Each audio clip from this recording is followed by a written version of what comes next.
मनुष्य के सारे संबंधों का आधार है अपेक्षा। पति कैसा हो जो मेरा जीवन सुख और सुविधा से भर दे। पत्नी कैसी हो जो सदैव मेरे प्रति समर्पित रहे। संतान कैसी हो जो मेरी सेवा करे, मेरा आदेश माने।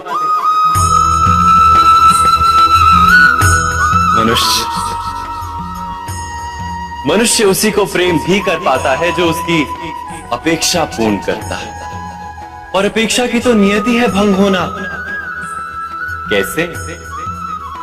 क्योंकि अपेक्षा मनुष्य के मस्तिष्क में जन्म लेती है। कोई अन्य व्यक्ति उसकी अपेक्षाओं के बारे में जान ही नहीं पाता। पूर्ण करने की प्रामाणिक इच्छा हो तब भी कोई मनुष्य किसी की अपेक्षाओं को पूर्ण नहीं कर पाता। और वहां से जन्म लेता है संघर्ष। सारे संबंध संघर्ष में परिवर्तित हो जाते। पर मनुष्य अपेक्षा को संबंध का आधार ना बनाए और स्वीकार करे केवल संबंध का आधार, तो क्या ये जीवन स्वयमेव सुख और शांति से नहीं भर जाएगा? स्वयं विचार कीजिएगा।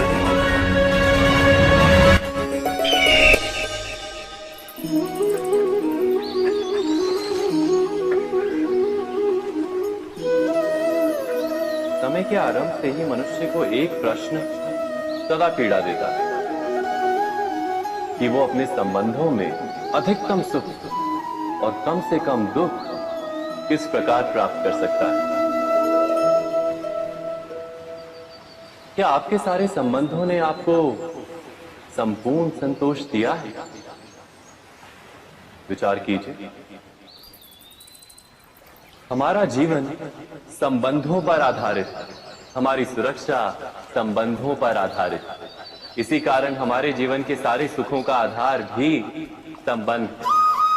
किंतु फिर भी हमें संबंधों में ही अधिकतर दुख क्यों प्राप्त होते हैं? सदा ही संघर्ष भी संबंधों से ही उत्पन्न क्यों हो जाते हैं? कभी विचार किया है?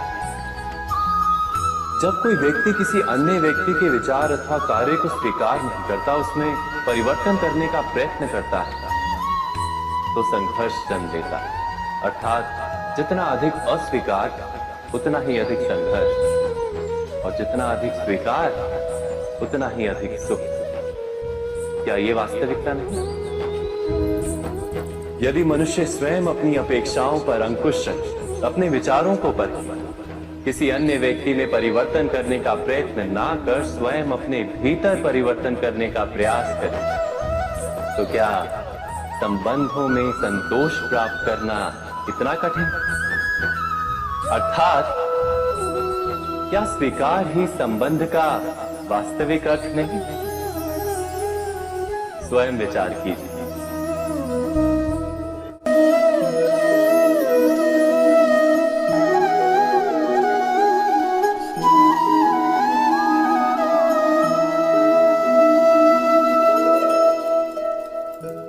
जब किसी व्यक्ति को किसी घटना में अन्याय का अनुभव होता है, तो वो घटना उसके अंतर को झकझोर देती है।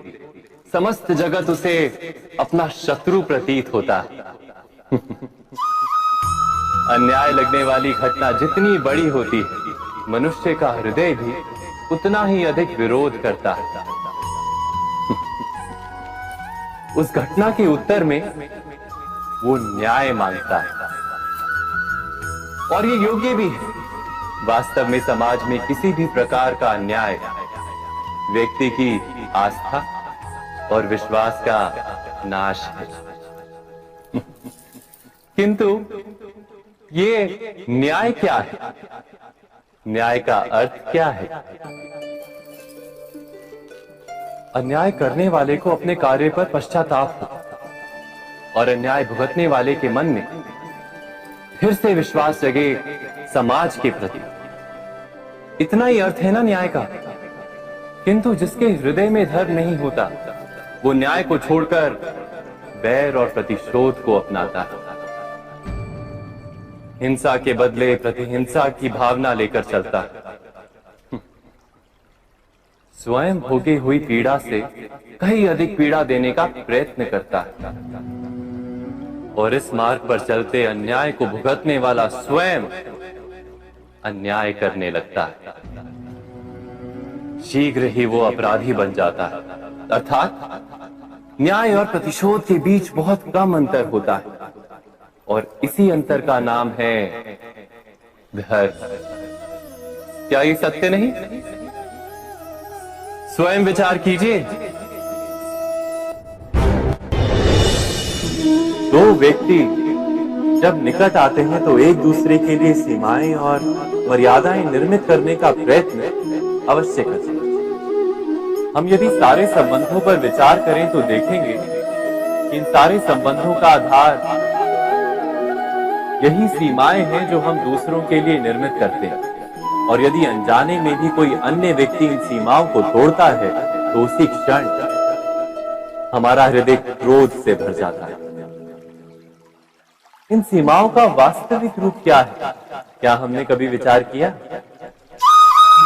सीमाओं के द्वारा हम दूसरे व्यक्ति को निर्णय करने की अनुमति नहीं देते, अपना निर्णय उस व्यक्ति पर थोपते, अर्थात किसी की स्वतंत्रता का अस्वीकार करते हैं।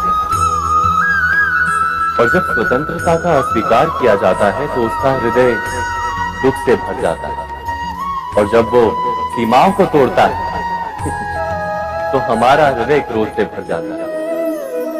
क्या ऐसा नहीं होता?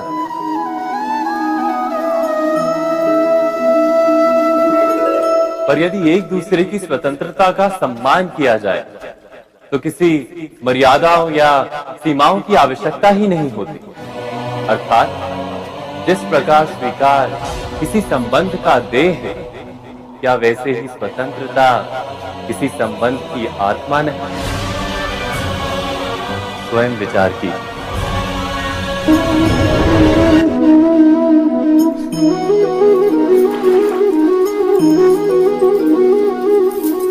पिता सदा ही अपने संतान के सुख की कामना करते हैं, उनके भविष्य की चिंता करते रहते हैं। इसी कारणवश सदा ही अपने संतानों के भविष्य का मार्ग स्वयं निश्चित करने का प्रयत्न करते रहते हैं। जिस मार्ग पर पिता स्वयं चला है, जिस मार्ग के कंकर पत्थर को स्वयं देखा है, मार्ग की छाया, मार्ग की धूप को स्वयं जाना है, उसी मार्ग पर उसका पुत्र भी चले, यही इच्छा रहती है हर पिता की। निसंदेह उत्तम भावना है ये, किंतु 3 प्रश्नों के ऊपर विचार करना हम भूल ही जाते हैं। कौन से प्रश्न? प्रथम प्रश्न, क्या समय के साथ प्रत्येक मार्ग बदल नहीं जाते? क्या समय सदा ही नई चुनौतियों को लेकर नहीं आता? तो फिर बीते हुए समय के अनुभव नई पीढ़ी को किस प्रकार लाभ दे सकते हैं? दूसरा प्रश्न, क्या प्रत्येक संतान अपने माता पिता की छवि होता है?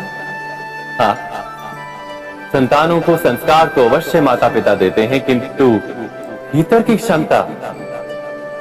क्षमता तो ईश्वर देते हैं।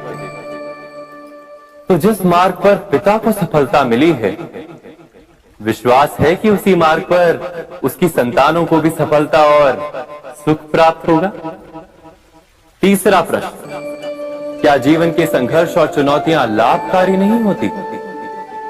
क्या प्रत्येक नया प्रश्न एक नए उत्तर का द्वार नहीं खोलता?